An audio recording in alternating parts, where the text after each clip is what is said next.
Olá, pessoal. Sejam bem-vindos ao módulo 5 do primeiro curso de capacitação para cuidadores de serviços residenciais terapêuticos. Um curso que foi idealizado, organizado pelos trabalhadores do CAPES Geral, da Regional 5, Bom Jardim, e que tem como principal objetivo capacitar para humanizar o cuidado. Esse é o nosso principal objetivo, a humanização do cuidado a pessoas que moram nas residências terapêuticas. Sejam muito bem-vindos. A gente vai falar um pouquinho nesse módulo sobre psicofarmacologia. Antes de começar, eu gostaria de agradecer, e parabenizar a todos que estão nessa caminhada, até agora. Então, quem está me assistindo agora, parabéns. Parabéns por ter enfrentado todos os obstáculos, todos os desafios para estarem aqui agora, para continuar essa caminhada. Se vocês estão agora me ouvindo, significa que vocês conseguiram superar todos os obstáculos e vencer todos os desafios. Parabéns. Parabéns por estarem em busca do conhecimento, de se aperfeiçoar e de se capacitar para a melhoria, para a humanização do cuidado. Certo? Então, eu vou botar aqui a apresentação para a gente poder falar um pouquinho sobre a psicofarmacologia. Inicialmente, eu vou falar de alguns termos técnicos que é utilizado na farmacologia e que tem a ver com as interações farmacológicas, que são dois termos muito usados. A farmacocinética, que tem a ver com o caminho que o medicamento faz no organismo da pessoa, desde a hora que ela ingere o medicamento até a eliminação. Então, inclui tudo que acontece com o medicamento desde a hora que ele ingere, que vem a questão da absorção, o metabolismo, que muitas vezes esse metabolismo é hepático e renal, a distribuição pela corrente sanguínea a todos os órgãos, inclusive para o órgão-alvo, que é o tecido cerebral, os neurônios e neurotransmissores. Excreção, muitas vezes essa excreção vai ser renal, urinária, e uma outra levantando ou abaixando os níveis da mesma no sangue e tecidos. E a farmacodinâmica tem a ver com a capacidade que a medicação tem de se combinar com outra, E aí, nessa interação, a gente vai ter um efeito aumentado dessa droga ou um efeito diminuído dessa droga. Ok? Então, a gente vai sempre estar falando dessas duas situações.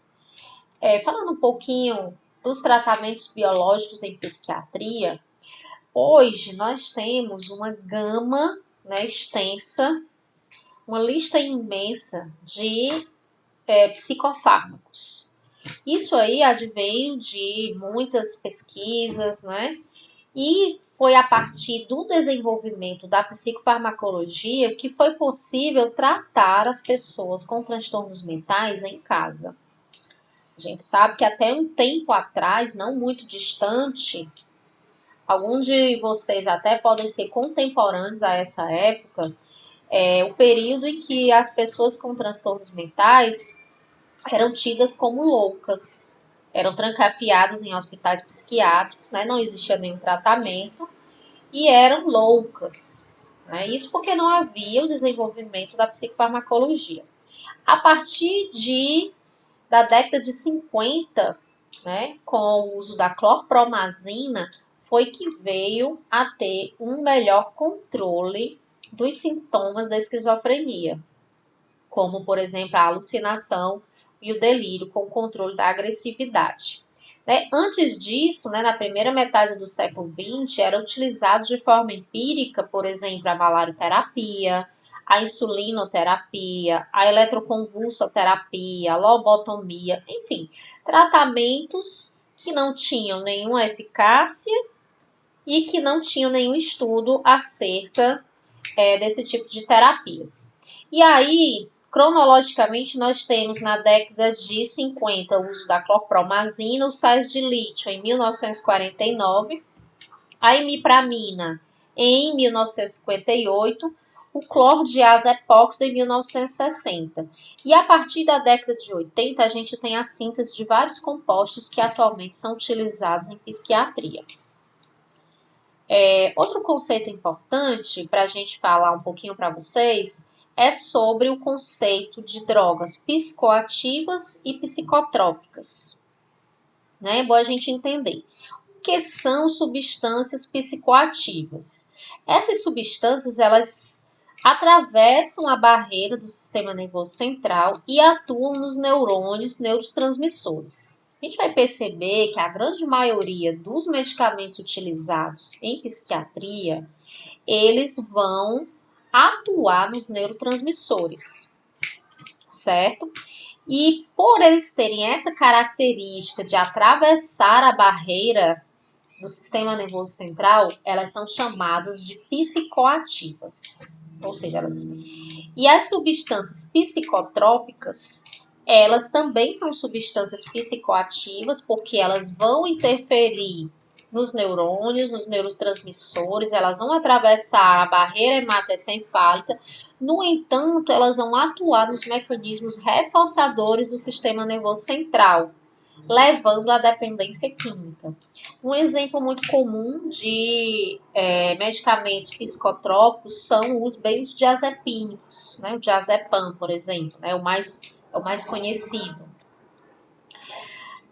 Os principais grupos de psicofármacos são os antidepressivos, os antipsicóticos, os benzodiazepínicos, os estabilizadores do humor, os anticolinérgicos, os estimulantes do sistema nervoso central e os inibidores da acetilcolinesterase.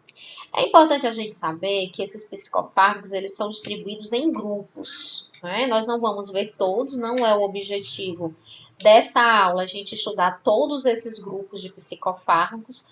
Nós vamos enfatizar os antidepressivos, os antipsicóticos e os benzodiazepínicos, né? Que são os mais frequentes, estão sobre o contexto diário da residência terapêutica.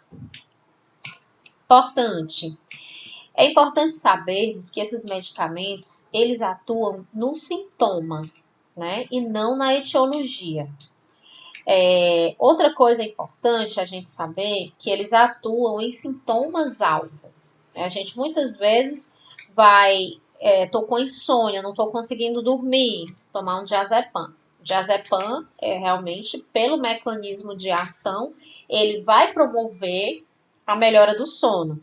No entanto, ele não vai agir sobre a etiologia da doença. Por isso que é tão importante a gente associar sempre a psicofarmacologia com alguma terapia adjuvante. Né? Pode ser uma terapia integrativa, uma terapia comportamental, uma psicoterapia, né? Porque aí sim a gente vai estar agindo na etiologia da doença e não só no sintoma. É o que eu falo muito com meus pacientes. Os psicofármacos, eles não são pílulas da felicidade. Né? Eles podem até trazer um equilíbrio químico, mas quem vai tratar a doença são as terapias. Outra coisa muito importante é que, havendo várias possibilidades de prescrição farmacológica, e hoje a gente se depara realmente com essa grande quantidade de psicofármacos, né? Se a gente pegar, por exemplo, a classe medicamentosa dos antidepressivos, a gente vai ter uma enorme variedade. Né? Então, o que vai fazer o psiquiatra escolher um ou outro?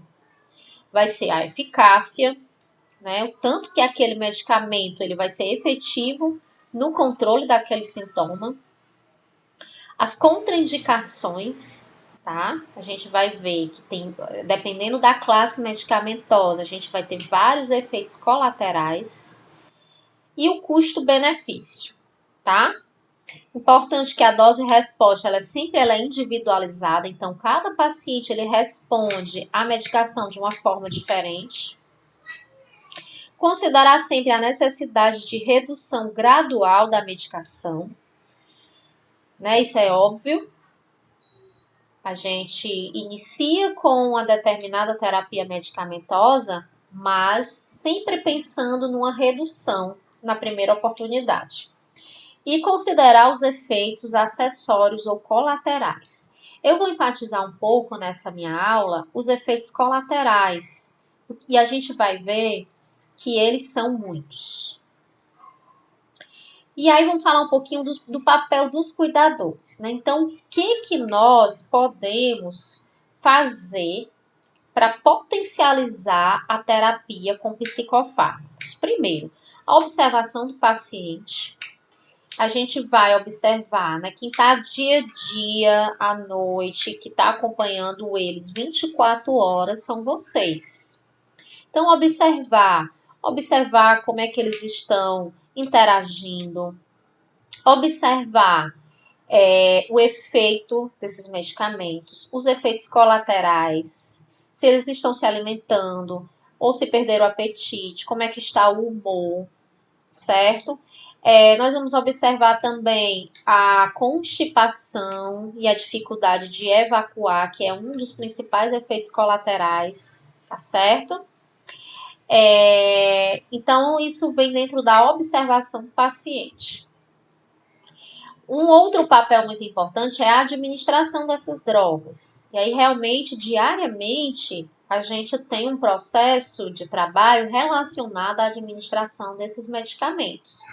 Né? Nós já melhoramos muito nesse processo, está tentando organizar de forma que venha a realmente ter uma efetividade, tanto na questão do horário correto, né? Já a gente vai falar sobre os certos da administração de medicamentos, tá?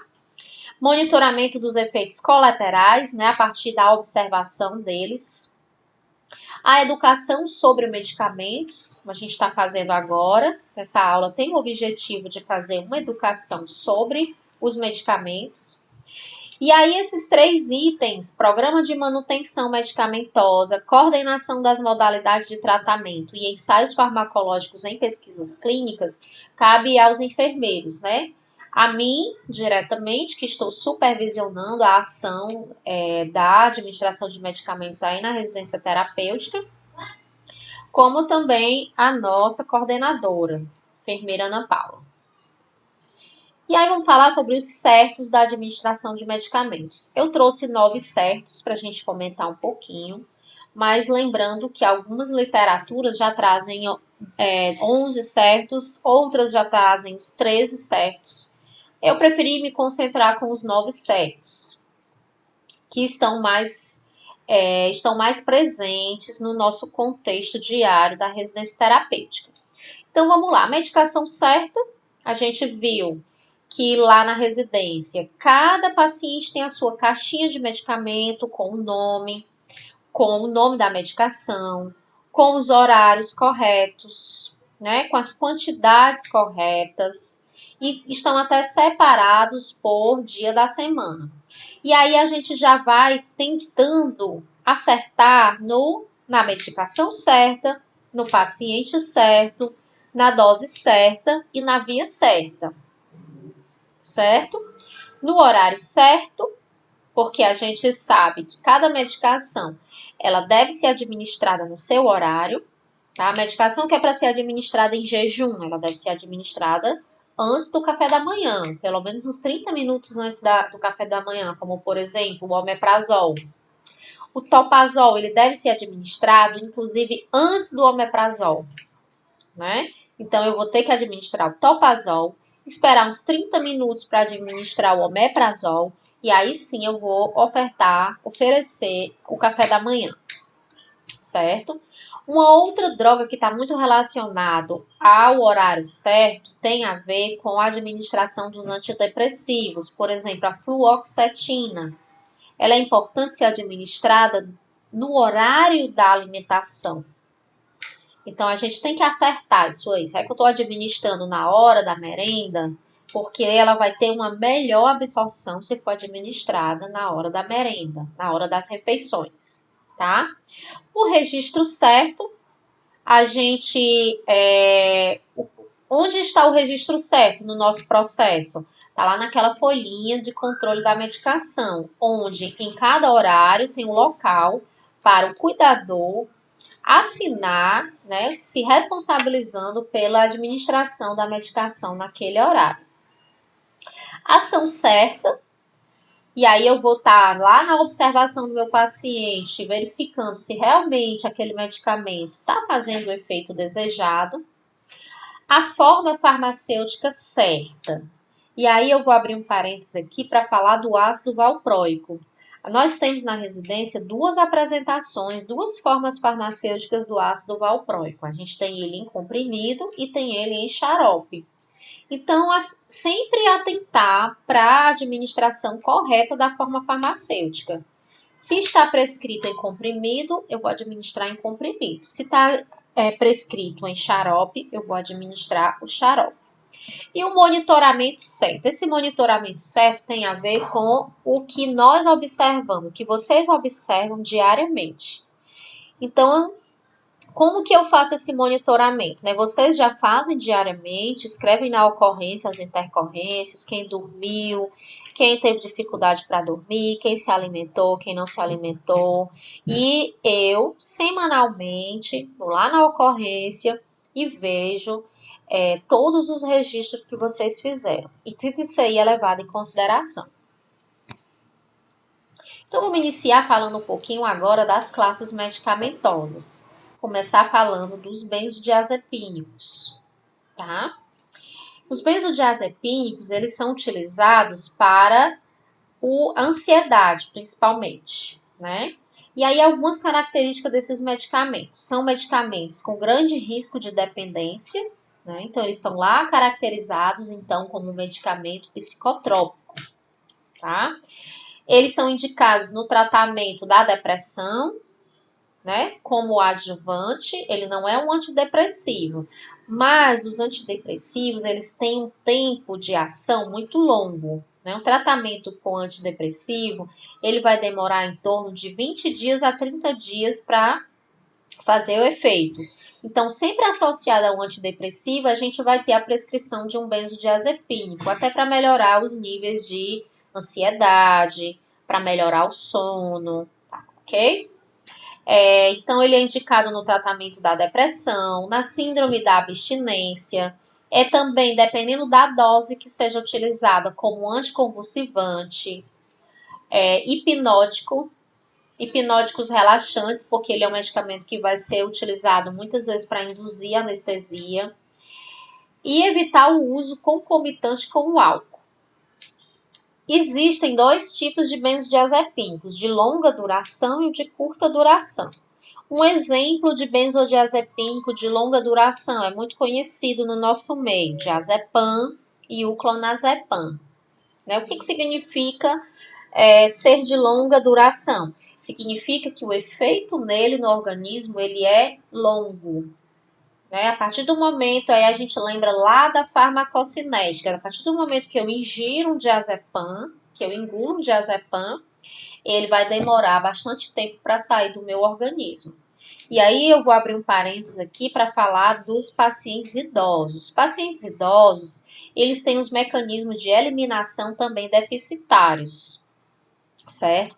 Então, o idoso que toma diazepam, ele fica com um risco enorme de ter uma toxicidade, certo? Exatamente porque, como é um medicamento que demora a sair do organismo, né, associado a isso, uma dificuldade de eliminar por conta dos mecanismos de eliminação deficitário, então ele corre um risco enorme de acumular grandes quantidades desse medicamento no organismo e a partir daí ter uma depressão respiratória. Por isso que é tão perigoso utilizar diazepam no idoso.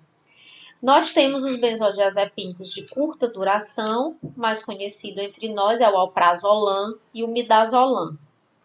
O midazolam é muito utilizado como hipnótico, né, para sedação e para induzir anestesia. Como antagonista dessa classe medicamentosa, nós temos o flumazenil, né, que ele vai antagonizar o efeito desses medicamentos, ou seja, eles vão cortar o efeito do benzodiazepínico. E aí a ansiedade é a principal indicação do uso desses medicamentos é nas crises de ansiedade, tá? Na aula de psicopatologia foi falado sobre várias patologias. Foi falado sobre a depressão, foi falado sobre a esquizofrenia, sobre a ansiedade. Mas eu vou abrir um parênteses aqui para falar sobre a ansiedade, tá? Por quê? A ansiedade ela é uma ocorrência fisiológica normal, né? Ela, inclusive, ela é necessária para a nossa adaptação ao meio, né? A ansiedade, até certo ponto, inclusive, ela favorece o desenvolvimento pessoal, né? Muitas vezes a gente fica com uma certa ansiedade na véspera de uma prova, na véspera de um concurso, né? Então, quem nunca teve uma insônia na véspera de uma prova? Numa entrevista de emprego, né?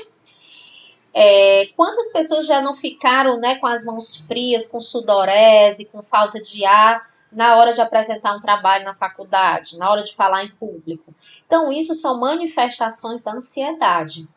Mas são manifestações que vão favorecer o desenvolvimento da pessoa, né? Então, até que ponto nós vamos considerar a ansiedade como um mecanismo fisiológico que leva ao desenvolvimento? E a partir de que ponto nós vamos considerar a ansiedade como um mecanismo patológico, né?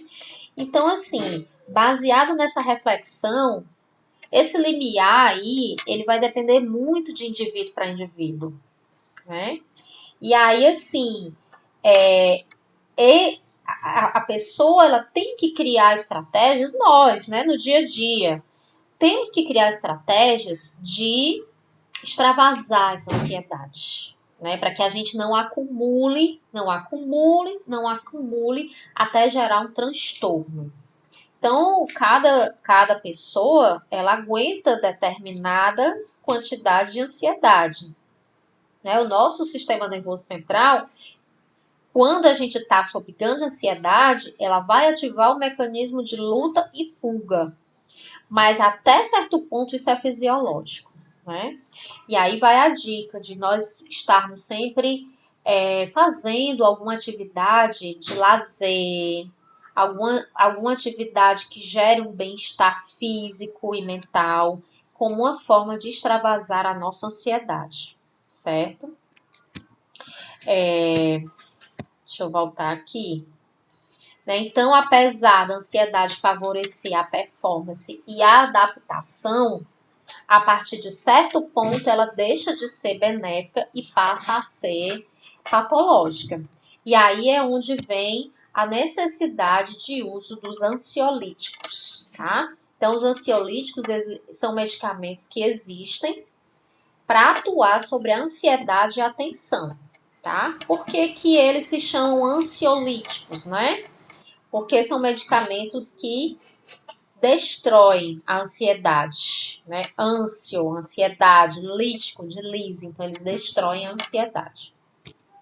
Então, assim, os benzodiazepínicos, eles, quando falamos de ansiolíticos, estamos falando dos benzodiazepínicos, na verdade, né? Então, de longe, os benzodiazepínicos são as drogas mais usadas em todo o mundo, né? Hoje a gente vivencia um contexto de grave problema de saúde pública, a dependência aos benzodiazepínicos, né? Então, diariamente a gente enfrenta no CAPS uma série de pessoas realmente que vão lá somente em busca da receita do benzodiazepínico, porque elas não conseguem ficar sem o medicamento, né?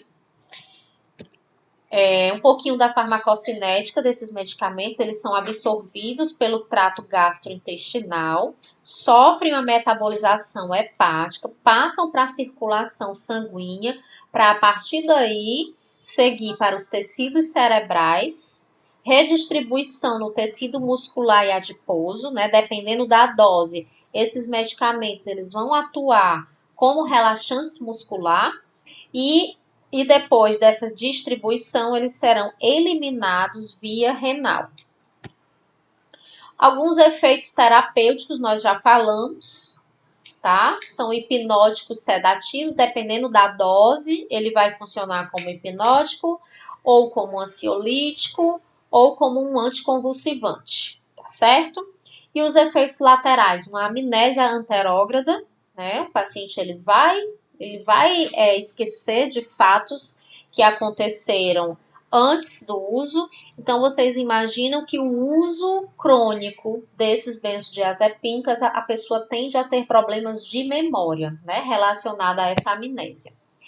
Ele vai ter também uma sedação diurna residual, e aí a gente tem perigo ao dirigir, certo? E perigo também com atividades laborais que requeiram muita atenção, tá? Tonteira, ataxia, e aí mais grave a depressão respiratória quando há uma interação com outras drogas. Né? Já falamos aqui dos efeitos colaterais, tá? Abrindo um parêntese para os nossos pacientes da residência terapêutica que fazem uso dos benzodiazepínicos, o que a gente pode entender? Eles já fazem uso desses medicamentos por muito tempo, certo? Vamos aqui para esse slide aqui que é mais fácil explicar. Eles já fazem uso desses medicamentos por muito tempo. A gente tem uma moradora que ela, por exemplo, ela toma 20 miligramas de diazepam por dia. Eu, por exemplo, se eu for tomar 20 miligramas de diazepam, né, eu sou capaz de passar uma semana dormindo, de não acordar. Né? Isso significa o quê? Que esses medicamentos eles têm tolerância, certo? Se eu passo um longo período tomando determinada quantidade, vai chegar um tempo que aquela quantidade ela não vai mais fazer efeito, eu vou precisar aumentar a quantidade. Isso aí é o mecanismo que a gente chama, que é o mecanismo de tolerância à medicação. Então, sempre eu vou precisar de doses maiores para o mesmo efeito. Além de que são drogas que causam dependência, né, como eu já falei. A gente vai observar também síndrome de abstinência em pacientes que têm longo uso dessas medicações, e a gente vai ver que não pode parar de uma vez. Eu não posso simplesmente, a pessoa que passa 5, 10 anos tomando diazepam, eu simplesmente ir e cancelar o diazepam dela. Porque elas vão enfrentar o que a gente chama de abstinência à medicação, tá? E aí essa abstinência ela vem em forma de sintomas muito cruéis, que é uma ansiedade de rebote muito forte, tremores, insônia, ok? Algumas contraindicações, a indicação a gente já falou, insônia, transtornos de ansiedade, alcoolismo, epilepsia e pré-anestesia. E algumas contraindicações são pacientes com glaucoma, insuficiência respiratória, o DPOC, miastenia graves, drogadicção, doença hepática ou renal grave, porque aí vai ter uma dificuldade na eliminação do medicamento, e pacientes com hipersensibilidade aos componentes do medicamento, ok? Atenção para os idosos, eu já chamei essa atenção lá no comecinho. Gestação e lactação só a partir do segundo trimestre, porque são medicamentos que podem causar malformação fetal e também são medicamentos que vão estar no leite materno, tá? E a superdosagem tem a ver com o risco de associação com outros medicamentos. Vamos falar um pouquinho agora sobre os antidepressivos. Os antidepressivos eles são utilizados para quadros depressivos unipolares, bipolares, alguns quadros associados à esquizofrenia, quadros demenciais, ansiedade, incontinência urinária, síndrome da dor crônica, da bulimia e do transtorno da hiperatividade, do transtorno de atenção e hiperatividade, tá? A gente tem 3 classes de antidepressivos, eu não vou me deter muito em estar explicando, mas para vocês entenderem que determinada classe, elas vão ter mais efeitos colaterais do que outras. Por exemplo, os antidepressivos tricíclicos são os que a gente chama os antidepressivos de primeira geração. Eles têm muitos efeitos colaterais. Um exemplo é a amitriptilina, certo? Tem os de segunda geração, que vão ser os inibidores da monoamina oxidase. Esses aqui também têm muito efeito colateral. Inclusive, para quem tem problema de pressão, ele é totalmente contraindicado. E tem os inibidores seletivos de recaptação da serotonina, que são uns antidepressivos mais modernos, com menor quantidade de efeitos colaterais. E aí, dentre eles, nós temos muito conhecidos a fluoxetina, inclusive a gente tem uma moradora da residência que faz uso da fluoxetina, a sertralina, paroxetina, o citalopram, o escitalopram. Então, são todos antidepressivos de última geração. Importante ressaltar que todos os antidepressivos de qualquer classe, eles vão potencializar os efeitos do álcool, né? Qual é o efeito do álcool? É o efeito depressor do sistema nervoso central. Então, eles vão potencializar, eles vão aumentar esse efeito depressor do sistema nervoso central. E evitar a retirada abrupta, tá? Tinha pessoas que passam um longo período tomando um antidepressivo, a gente tem que fazer o desmame da medicação. Se eu tirar de uma vez, o que acontece? Insônia, pesadelos, inquietação psicomotora e ansiedade rebote. Então, aqui eu já falei, eu não vou me deter em estar falando de cada classe. Eu vou me deter um pouquinho nos efeitos colaterais, tá? Então, quais são os efeitos colaterais que nós vamos observar na grande maioria das pessoas que usam antidepressivos tricíclicos? É boca seca, visão turva, alterações cardiovasculares, dificuldades de evacuação, retenção urinária, disfunção sexual e aumento do peso, certo? Algumas contraindicações: pacientes com glaucoma, ilho paralítico, epilepsia, cardiopatas, tá? Os antidepressivos inibidores da recaptação da serotonina, eles são antidepressivos mais toleráveis de efeitos colaterais, tá? Entre os efeitos colaterais, nós podemos citar tonturas, sonolência, mal-estar gástrico, alterações do apetite, e aí essa alteração do apetite é para menos, disfunção sexual ou disfunção orgástica. Abrindo parênteses aqui para esse efeito colateral dos antidepressivos, tá? Em algumas situações, né, em alguns casos, por exemplo, de ejaculação precoce, é utilizada a sertralina, que é um antidepressivo, exatamente por esse efeito colateral. Então, a prevalência desses efeitos não é a mesma com os diferentes fármacos. Inclusive, uma grande reclamação dos pacientes que fazem uso de antidepressivo é a disfunção sexual, tá? E aí, dando uma ênfase na fluoxetina, né, que é uma paciente nossa que faz uso dessa medicação. A fluoxetina, de preferência para ser administrada pela manhã, junto às refeições, né? Então, se ela toma pela manhã, vai ser junto com a merenda. E o principal efeito colateral dela vai ser agitação, insônia, por isso que ela deve ser administrada pela manhã, por esse efeito colateral dela, ansiedade, mania, inibição do apetite e perca de peso. Então, são alguns efeitos colaterais da fluoxetina. Muitas pessoas que fazem uso da fluoxetina também reclamam desse efeito, desse desconforto gástrico. Então, é comum a gente observar em pessoas que usam a fluoxetina azia, náusea, vômitos, né? Ok? Então, alguns cuidados que nós precisamos ter, né? Administrar os antidepressivos nas refeições e observar a síndrome serotoninérgica, né? Quais são os sintomas dessa síndrome? Confusão mental, um quadro de hipomania, agitação, diarreia, febre, alteração da pressão arterial e uma hiperreflexia, né? Fica com os reflexos bem aguçados.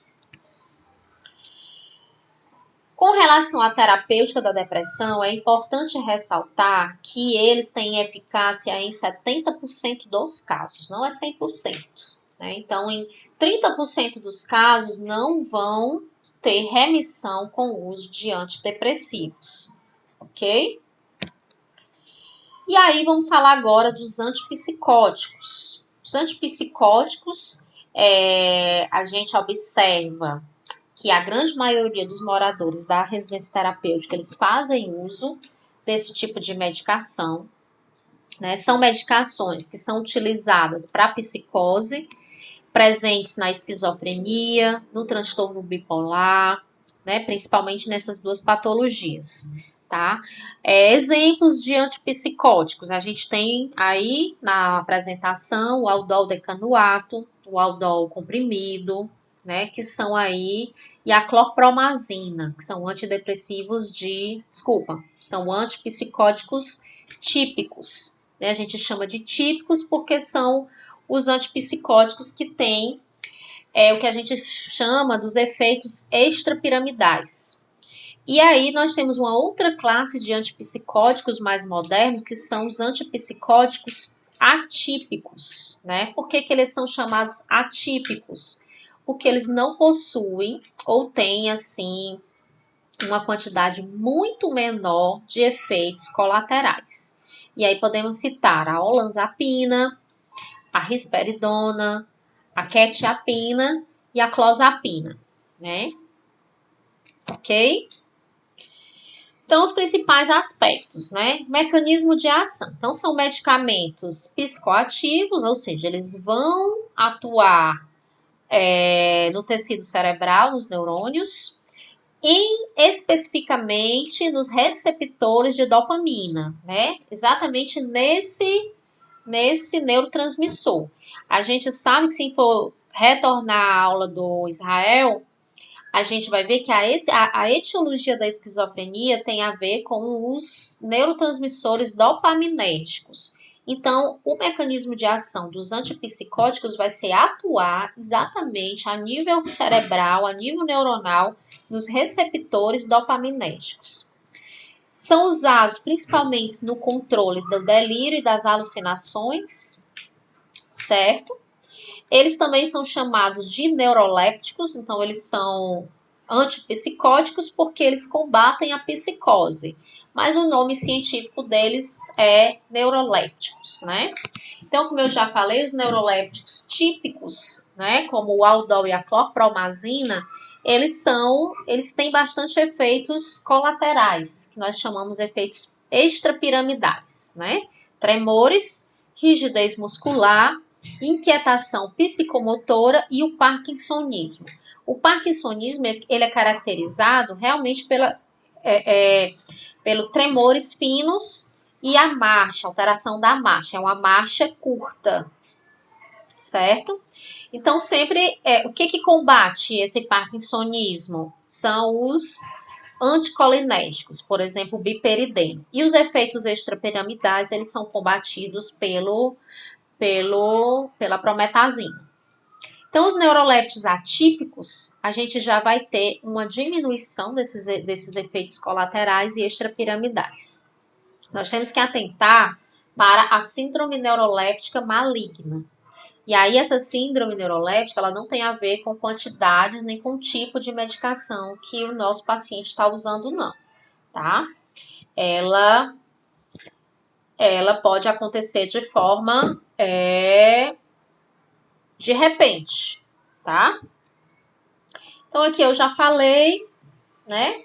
Alguns outros efeitos colaterais que podemos observar em pessoas que usam neurolépticos. O distúrbio da menstruação, boca seca, ganho de peso, principalmente com o uso da risperidona. Temos que observar os nossos pacientes que usam risperidona porque ela causa um aumento do apetite, principalmente de carboidratos. Tremores, rigidez muscular, inquietação psicomotora, fraqueza muscular, entre outros. tá certo? Para os nossos pacientes que fazem uso prolongado, tá? Principalmente de Aldol, nós podemos observar dois sintomas tardios, tá? Que é a discinesia tardia e a acatisia. A discinesia tardia, ela é classificada por movimentos estereotipados, involuntários e bizarros da face e da região orolingual. Então, são pessoas que têm um olhar diferente, são pessoas que tendem a ter protusão da língua, né? Que adotam uma posição, né, estranha, tá? E a acatisia, ela tem a ver com a inquietação motora contínua, né? A pessoa ela não consegue ficar sentada, ela fica sempre em pé, movimentando-se, né? Para lá e para cá, como se estivesse marchando. E a síndrome neuroléptica maligna, ela é uma situação de emergência, tá? Ela tem uma mortalidade de 10 a 20%. E as principais características é hipertermia, taquicardia, taquipneia, sudorese, tremores, rigidez muscular, além de complicações respiratórias, rebaixamento do sensório, convulsão e pode levar à morte. Né? Então, assim, alguns cuidados que nós precisamos ter com os nossos pacientes que fazem uso de antidepressivos, que fazem uso de neurolépticos, né? Que está fazendo uso dessas medicações. Tá? Orientar o uso de roupas adequadas, tá certo? Ficar atento aos sinais de icterícia. A gente sabe que a icterícia é aquela cor amarelinha da pele. Então, atentar para disfunção hepática. Se eu tenho disfunção hepática no meu paciente, ele vai ter dificuldade de metabolizar e eliminar aquele medicamento, ok? Além disso, estar atento a sinais de febre, náuseas, vômitos. Podem estar relacionados à medicação ou não. Mas a gente não pode afastar essa hipótese. Pacientes que fazem uso, por exemplo, de clozapina, fazer um monitoramento semanal, né, do hemograma, tá certo? O uso de antiácidos diminui a absorção dos medicamentos. Por isso que é sempre bom administrar os medicamentos no horário da refeição. Se for pela manhã, na hora da merenda, se for à noite, na hora da ceia. Orientar quanto aos efeitos colaterais, observar a discinesia tardia e alertar para o aparecimento da síndrome neuroléptica maligna, né? Atentar aos primeiros sinais. Os estabilizadores de humor, eu vou passar rapidamente, a gente não tem nenhum paciente na residência, né? Tem nenhum morador que faça uso desse medicamento, né? O medicamento utilizado para o humor, na maioria das vezes, é o carbolítio, tá? Ele é eficaz em 80% dos casos, né? Usado no transtorno bipolar. Alguns efeitos incluem tremores, problemas dermatológicos e ganho do peso. É importante, né? Quem faz o uso do lítio, tá? Rotineiramente avaliando os níveis séricos do lítio por conta da toxicidade dele, né? Ele vai causar uma alteração no eletrocardiograma, tá? Muitas vezes nós temos o lítio associado a algum neuroléptico, tá? Então, assim, também os cuidados de enfermagem relacionados à administração do lítio é muito parecido com o de administração dos neurolépticos, tá? Então, observar os efeitos, monitorar os níveis séricos, né? Atentar para a dieta, tá? Eu coloquei esse tema para a gente discutir, né, que é contenção química, riscos e benefícios, né? No entanto, é um tema que é mais pertinente ser tratado na aula de crise, tá? Então, assim, eu coloquei aqui porque a gente está falando de psicofármacos, né? Atualmente, o medicamento que é utilizado para contenção química é o Aldol e Fernergan intramuscular. Deve ser feito sob prescrição médica, né, com todo o cuidado, monitoramento dessa paciente, tá certo? Mas nós vamos aprofundar essa discussão na aula de crise.